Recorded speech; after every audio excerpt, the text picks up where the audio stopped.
Sir, તમે મેરેજની જે વાત કરી, એના ઉપરથી હમણાં તમે સોશિયલ મીડિયામાં પણ જોતા હશો કે જે યુથ છે, ઓછી ઉંમરની અંદર પ્રેમ પ્રકરણોની અંદર પોતાનું મતલબ લાઈફનું જે કરિયર છે, કરિયર ઓરિએન્ટેડ લાઈફ નથી જીવતા. માત્ર પ્રેમ પ્રકરણોની અંદર ફસાઈને ઘરેથી ભાગી જવું ને પછી આત્મહત્યાઓ કરવી અથવા પોતાની બીજી રીતે જિંદગી બરબાદ કરવી. એવા લોકોને તમે, એવા યુથને, દીકરા અને દીકરીઓને શું અપીલ કરશો? એ લોકો નાદાનીમાં એમના એક જાતીય આવેગ કહેવાય, પ્રેમ ના કહેવાય. કારણ કે પ્રેમનો શબ્દ એમનામાં ખબર જ નથી કે પ્રેમ એટલે ડેડિકેશન, પ્રેમ એટલે સમર્પણ, પ્રેમ એટલે તમારે એકબીજા માટે તૂટી મરવાની જરૂર નથી, પણ એકબીજાને સમજવાની જરૂર છે. એ પ્રેમ છે. અત્યારે જે છે જાતીય આવેગ છે, હોર્મોન્સના લીધે એ લોકોને ખબર પડતી નથી. બુદ્ધિ એમની 18-20 વર્ષે આવે અને જે વહેલા મેચ્યોર થઈ જાય જાતીય રીતે, એટલે એ આવેશમાં આવીને આવા પગલાં ભરતા હોય છે. એટલે એ સમજણ જ્યારે આવશે કે ત્યારે એજ્યુકેશન હશે ત્યારે. પ્રેમ કોને કહેવાય કે પતિ પત્ની પોતે જિંદગીભર વર્ષો સુધી એક સાથે રહે, એક સાથે જીવે, એક પોતાના સમર્પણ એકબીજાને સમજી શકે, એને પ્રેમ કહેવાય. નેર નાળામાં કે કૂવામાં પડીને મરી જવાય એને પ્રેમ ન કહેવાય, એ તો એક ગાંડપણ કહેવાય.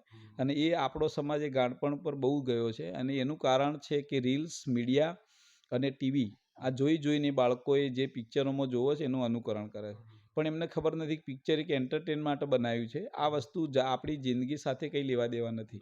એટલે જે અમુક જાતના પિક્ચરો બનાવે છે, અમુક જાતના જે સોંગ્સ બનાવે છે, એ સિંગર અને એક્ટરને હું એ જ કહું છું કે ભાઈ તમે પિક્ચર બનાવો ત્યારે તમારા પૈસા કમાવા માટે અથવા તમારે ગીત બનાવો તમારા પૈસા કમાવા માટે ના બનાવો. એવા ગીતો બનાવો કે જેની અંદર સમાજમાં પોઝિટિવ ઇમ્પેક્ટ થાય. આપણા હીરો વિક્રમ ઠાકોર જોડે મેં વાત કરી હતી. મેં કીધું તમે એક આવા, મારા જોડે ઘણા બધા વિદ્યાર્થીઓ છે વિજય જેવા, એવા એક વિદ્યાર્થીની એક સ્ટોરી ઉપર પિક્ચર બનાવો અને એ પિક્ચર બનાવીને સમાજમાં રિલીઝ કરો, અને એને કદાચ આપણે સરકારમાં કરમુક્ત કરવું છે તો એ કરીશું. પણ આવો જે એક વિદ્યાર્થી, મામલતદાર, નાયબ મામલતદાર, સીએ, ડૉક્ટર ઘણા બધા છે, એની સ્ટોરી બનાવો કે ગરીબ ઘરમાં કેવો રહેતો હતો, એમાંથી એ ભણતો કેવો, એને સમાજના લોકોએ સપોર્ટ કર્યો, અથવા એ ન બતાવવું હોય તો એમ પણ કઈ રીતે સ્ટ્રગલ કરી, એના માતા પિતાએ શું સ્ટ્રગલ કરી, અને એ પછી એનો પ્રેમ બેમ બધું ભૂલી અને ફક્ત ભણવા ઉપર ફોકસ કરે છે, અને પોતે ભણીને એક સારો આઈએએસ કે સારો ડૉક્ટર બને છે અને જિંદગીમાં સફળ થાય છે. અને એનો ધ એન્ડ હોય કે ભાઈ એ પોતે સારા બધી સ્ટ્રગલ કર્યા પછી પણ એ ડૉક્ટર કે એન્જિનિયર કે સીએ થઈ ગયો. આવી સ્ટોરી ઉપર જો પિક્ચર બનાવીને આપણા બાળકોને બતાવવામાં આવે તો જ આ સમાજની અંદર બદલાવ આવે. બાકી જે પિક્ચર અત્યારે ચાલી રહ્યા છે, જે ગીતો ચાલી રહ્યા છે ને, એ કોઈ દિવસ તમે સાંભળી શકો નહીં કે સાથે બેસીને જોઈ શકો નહીં. એવી મૂવીઝ આવી રહી છે, એના લીધે પણ સમાજમાં બહુ ખરાબ ઇફેક્ટ થાય છે. એટલે પોઝિટિવ પિક્ચર જોવા જોઈએ. હું મારા બાળક જોડે 2-3 પિક્ચર જોયા. એમાંનું એક છે કે એ બિઝનેસ ચાલુ કરે છે અને ફેલ થાય છે, અને પછી એની લોકોની ઈર્ષ્યાનો ભોગ થાય છે. પછી એના મિત્રોને જોડે છે, એક ટિફિન વ્યવસ્થા ચાલુ કરે છે અને એ સક્સેસ થાય છે, અને વર્લ્ડની અંદર એની ટિફિન વ્યવસ્થા મધર કરીને, મધર બધી બનાવે અને ખાવા આપે. એ સક્સેસ સ્ટોરી પર એને પિક્ચર બતાવ્યું. એક એજ્યુકેશન ઉપર શિક્ષક મેં બતાવ્યું, ગુજરાતી પિક્ચર હતું, કે જે એનો બાપ ફાધર શોધીને જાય છે, કે જે એને દુનિયામાંથી ચંદ્ર ઉપર લઈ જાય, અને એ વિદ્યાર્થીઓને સાયન્સની અંદર એ જાય છે ગામડાની સ્કૂલમાં, અને સાયન્સના વિદ્યાર્થીઓને તૈયાર કરે છે, તો લોકો એને મજાક કરે કે આ જાય, અને એનો પ્રોજેક્ટ પછી દિલ્હી કે આખા ઇન્ડિયા લેવલે એ પ્રોજેક્ટ પાસ થાય છે.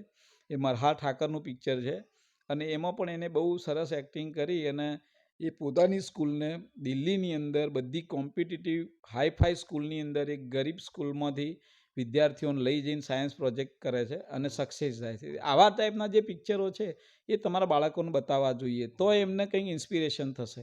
બાઇકમાં બેહાડીને લઈને નાહી જાય ને ભાગી જાય ને આવા પિક્ચરો તમારો બાળકો જોશે તો એ જ શીખવાના છે, અને માહોલ બી એવો બનાવવો જોઈએ. હું ઘણા બધા પૈસે ટકે જે ગરીબ માણસો છે એમની આવડત નથી, હું ઘણીવાર ભાષણમાં પણ કહી ચૂક્યો છું કે how to save a money એ સમાજે શીખવાની જરૂર છે.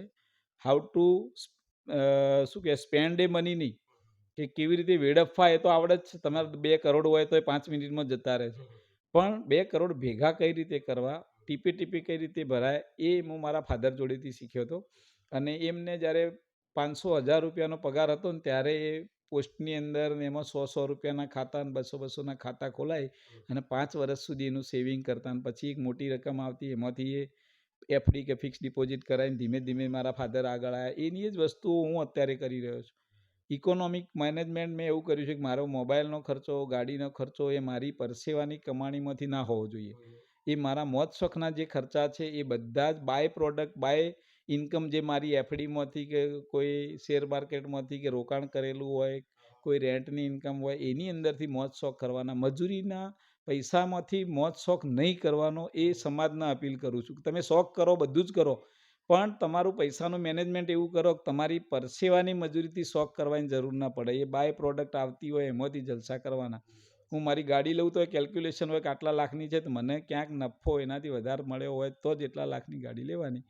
તો જ આ સમાજની ધીમે ધીમે આગળ આવશે. બાકી ખોટા દેખાડા કરી મારી ગાડી જોઈને કોઈ એવું કરે કે હું આવી લાવું અને એની ઇન્કમ કમ્પેરમાં ના હોય તો એ સમાજ ડૂબવાનો છે.